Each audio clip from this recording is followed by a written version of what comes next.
नमस्कार, मैं हूं श्रीकांत प्रजापति और आप मेरे साथ देख रहे हैं बीसीसी न्यूज। आई खबरों में इससे पहले डालते हैं सुर्खियों पर एक नजर।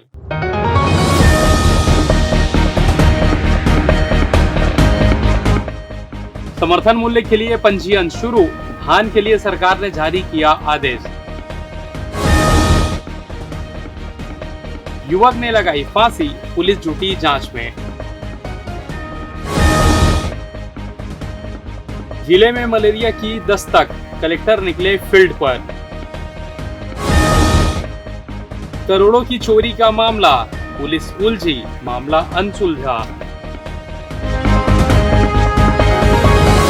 तो ये थी सुर्खियां, अब खबरें विस्तार से। छत्तीसगढ़ शासन के खाद्य नागरिक आपूर्ति एवं उपभोक्ता संरक्षण विभाग ने खरीफ वर्ष 2026-27 में समर्थन मूल्य धान खरीदी के लिए किसान पंजीयन के लिए दिशा निर्देश जारी कर दिए हैं। 1 जुलाई से 31 अक्टूबर 2026 तक पंजीयन और संशोधन किए जाएंगे। सभी श्रेणी के किसानों के लिए एग्रीस्टेक पंजीयन अनिवार्य होगा। पिछले वर्ष पंजीकृत किसानों को दोबारा पंजीयन नहीं कराना होगा, लेकिन भूमि में बदलाव होने पर संशोधन आवश्यक रहेगा।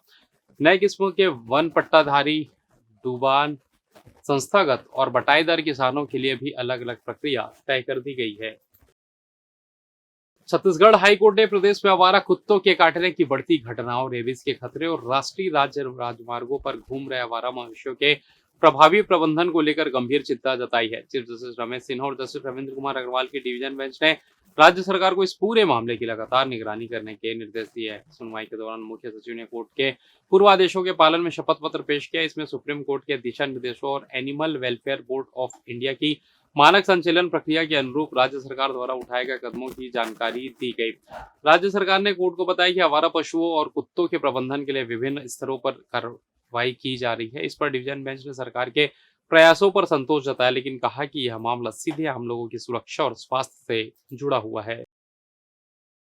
इधर छत्तीसगढ़ में आए दिन आकाशीय बिजली, नंगे तारों और खेती बाड़ों में अवैध रूप से बिछाए गए करंट लगातार हो रही मौतों पर हाईकोर्ट ने सख्त रुख अपनाया है। चीफ जस्टिस रमेश सिन्हा और जस्टिस रविंद्र कुमार अग्रवाल की डिवीजन बेंच ने सख्त टिप्पणी भी की है। वहीं राज्य शासन और बिजली कंपनी से पूछा है कि आम जनता की सुरक्षा के लिए सिर्फ कागजी आदेश जारी होंगे या जमीन पर भी कोई ठोस बदलाव भी दिखाई देगा।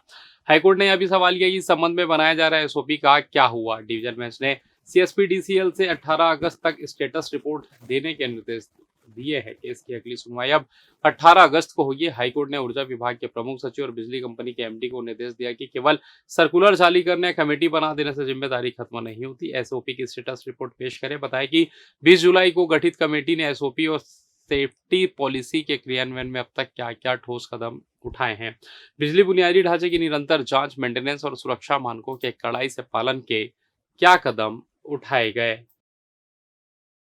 शादी के करीब 2 साल बाद पति पत्नी के रिश्ते में दरार आ गई। तलाक के मामले में मध्यस्थता के दौरान पत्नी ने स्थायी भरण पोषण के लिए पति से 2 करोड़ रुपए की डिमांड कर दी। छत्तीसगढ़ हाईकोर्ट ने इस अत्यधिक मांग को पति के प्रति मानसिक क्रूरता माना है। साथ ही पत्नी की याचिका खारिज करते हुए फैमिली कोर्ट के उस फैसले को सही ठहराया जिसमें महिला के लिए 10 लाख रुपए का स्थायी भरण पोषण तय किया गया था। हाईकोर्ट ने कहा कि जब अत्यधिक और असामान्य आर्थिक मांग के कारण मध्यस्थता विफल हो जाती है तो इसका स्पष्ट मतलब है कि रिश्ता उस मोड़ पर पहुंच चुका है जहां से वापसी संभव नहीं है। ऐसे में हालात में शादी को जबरन बनाए रखने का दबाव बनाना पति पर मानसिक क्रूरता के समान है। दरअसल रायपुर निवासी दंपति की शादी 29 जून 2020 को हुई थी, लेकिन शादी के कुछ समय बाद ही दोनों के रिश्ते बिगड़ गए। पति का आरोप था कि पत्नी 7 फरवरी 2022 को अपने भाई की शादी का बहाना बनाकर मायके गई और करीब 35 लाख रुपए के पुश्तैनी जेवर और अन्य कीमती सामान अपने साथ ले गई थी।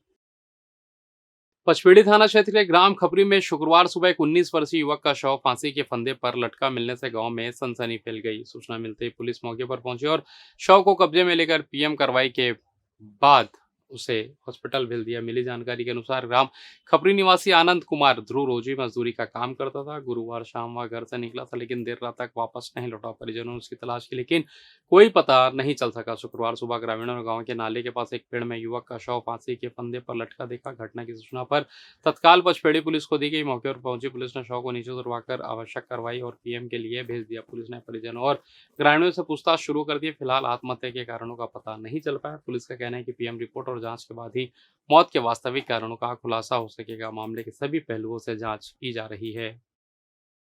कुमार साहब स्वर्गीय श्री दिलीप सिंह जुदेव शासकीय सुपर स्पेशलिटी हॉस्पिटल कोनी को केंद्रीय औषधि मानक नियंत्रण संगठन से अत्याधुनिक ब्लड सेंटर के संचालन के लिए आधिकारिक लाइसेंस प्राप्त हो गया है। यह महत्वपूर्ण उपलब्धि जिला प्रशासन, औषधि एवं खाद्य नियंत्रक विभाग के सतत सहयोग एवं मार्गदर्शन से प्राप्त हुआ है।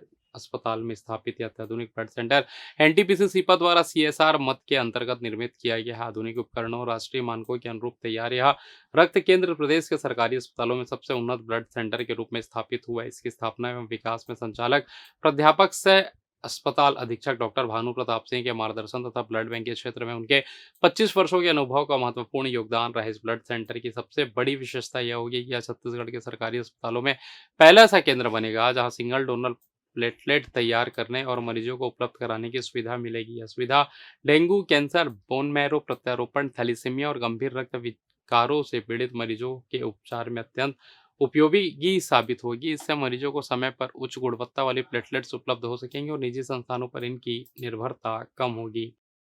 फिलहाल वक्त तो चला छोटा सा ब्रेक का, मिलता है ब्रेक के बाद, कहीं जाइएगा नहीं। पिछले 17 वर्षों से रियल एस्टेट के क्षेत्र में दे रहे हैं अपनी सेवाएं और लगातार शहर की जनता को एक नई लिविंग लाइफस्टाइल।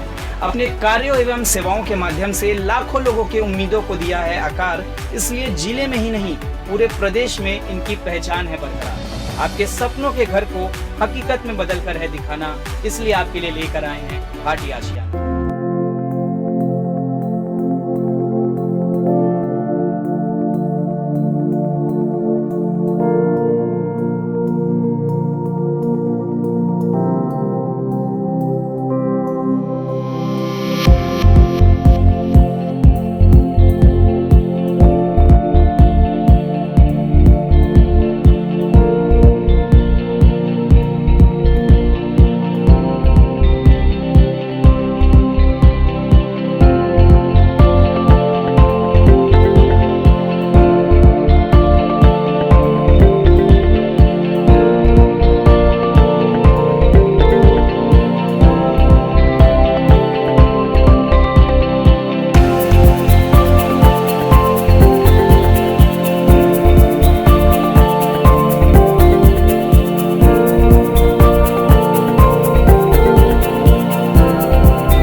ब्रेक के बाद आप सभी का स्वागत है। ये बढ़ता है अगली खबर की ओर। जिले में मलेरिया की रोकथाम, समय पर उपचार तथा बच्चों के बेहतर स्वास्थ्य एवं पोषण को सुनिश्चित करने के उद्देश्य से कलेक्टर संजय अग्रवाल ने विकासखंड कोटा के मलेरिया प्रभावित ग्राम औरापानी, नवाडी, मझगांव तथा उप स्वास्थ्य केंद्र मझगांव का निरीक्षण किया। उन्होंने स्वास्थ्य, शिक्षा एवं महिला एवं बाल विकास विभाग के अधिकारियों को आपसी समन्वय के साथ कार्य करते हुए मलेरिया नियंत्रण, कुपोषण उन्मूलन और नियमित स्वास्थ्य निगरानी को सर्वोच्च प्राथमिकता देने के निर्देश दिए। निरीक्षण के दौरान अधिकारियों ने बताया कि ग्राम औरापानी में पीएफ मलेरिया के 3 तथा नवाडी में एक संक्रमित बच्चा चिन्हित हुआ है। सभी बच्चों का प्राथमिक उपचार कर बेहतर चिकित्सा के लिए सिम्स हॉस्पिटल रिफर किया गया है। कलेक्टर ने उप स्वास्थ्य केंद्र मझगांव पहुंचकर भर्ती बच्चों के स्वास्थ्य की जानकारी ली और चिकित्सकों को प्रभावित क्षेत्रों में सघन सर्वे, समय पर जांच तथा गुणवत्तापूर्ण उपचार सुनिश्चित करने के निर्देश दिए। कलेक्टर श्री अग्रवाल ने ग्राम मझगांव एवं औरापानी के विद्यालयों और आंगनबाड़ी केंद्रों का भी निरीक्षण किया। उन्होंने शिक्षकों एवं आंगनबाड़ी कार्यकर्ताओं से कहा कि यदि कोई बच्चा नियमित रूप से विद्यालय, आंगनबाड़ी की तरह नहीं आ रहा तो उसके घर जाकर कारण की जानकारी ले तथा आवश्यक होने पर तत्काल स्वास्थ्य विभाग को सूचना देकर उपचार की व्यवस्था कराए। उन्होंने बच्चों एवं गर्भवती महिलाओं को पौष्टिक एवं संतुलित आहार, विशेषकर स्थानीय पोषण युक्त तिरंगा भोजन अपनाने के लिए प्रेरित करने के निर्देश भी दिए। पर्यावरण संरक्षण को जन भागीदारी से जन आंदोलन बनाने एक पेड़ माँ के नाम अभियान 3.0 का शुभारंभ लोरबी विकासखंड के ग्राम बैगा कापा में किया गया। इस दौरान उप मुख्यमंत्री अरुण साव ने कल वृक्ष का पौधा लगाकर पर्यावरण के संरक्षण एवं संवर्धन का संदेश दिया। उन्होंने पर्यावरण संरक्षण के प्रति जन जागरूकता फैलाने वृक्ष मित्र वाहन को हरी झंडी दिखाकर रवाना किया। यह वाहन गांवों शहरों में जाकर नींबू, मुनगा, बिही, जामुन आदि के पौधे वितरित कर नागरिकों को पौधारोपण के प्रोत्साहित करेगी। उप मुख्यमंत्री अरुण साव ने कार्यक्रम में कहा कि जलवायु परिवर्तन आज वैश्विक चुनौती है और इससे निपटने के लिए वृक्षारोपण के साथ वर्षा जल का संरक्षण भी अत्यंत आवश्यक है। प्रकृति के संतुलन के लिए पेड़, पानी और पर्यावरण का संरक्षण अत्यंत आवश्यक है। इधर नेहरू नगर गणेश चौक स्थित एक व्यवसायी रजनीश सेठ के सूने मकान में अज्ञात चोरों ने विंडो एसी हटाकर घर में घुसे और चाबी से अलमारी खोलकर उसमें रखी करीब 2 लाख रुपए नगद, 15 से 20 तोला सोने का आभूषण समेत कई लाख की चोरी की घटना को अंजाम दिया था। आपको बता दें कि व्यवसायी रजनीश सेठ 18 जुलाई को परिवार से ऋषिकेश घूमने गए थे। घर की सुरक्षा के लिए रात 10 बजे से सुबह 7 बजे तक सुरक्षा गार्ड तैनात रहता था। 23 जुलाई की रात गार्ड ने देखा कि घर के पीछे लगा विंडो एसी निकल गया है। इसके बाद चोरी के बारे में जानकारी भी मिली। इस मामले में पुलिस अभी भी रजनीश सेठ के सटीक बयान का इंतजार कर रही है, वहीं अज्ञात चोर की पतासाजी कर रही है। बहरहाल पुलिस के हाथ अब तक अभी भी खाली हैं। कई दिनों तक लगातार हुई झमाझम बारिश के बाद अब बिलासपुर समेत संभाग के कुछ जिलों में बारिश की रफ्तार कुछ थमी है। शुक्रवार को दिन भर बादलों का डेरा रहा और दोपहर में कुछ देर के लिए धूप निकलने से लोगों को उमस का सामना करना पड़ा। वहीं शनिवार को भी लगभग ऐसा ही मौसम रहा। इधर मौसम विभाग ने अगले 24 घंटों में प्रदेश के अधिकांश हिस्सों में हल्की से मध्यम बारिश, गरज चमक और कहीं कहीं वज्रपात की चेतावनी जारी की है। लगातार बारिश का असर अब खेती और जनजीवन पर भी दिखाई देने लगा। एक और खेतों में जल भराव से फसलों पर प्रतिकूल प्रभाव पड़ रहा है। वहीं मौसम में लगातार बदलाव के कारण मौसमी बीमारियों का भी खतरा बढ़ गया है। और फिलहाल इस बुलेटिन में बस इतना ही। मुझे दीजिए इजाजत, फिर होगी आपसे मुलाकात। तब तक देखते रहिए बीसीसी न्यूज। नमस्कार।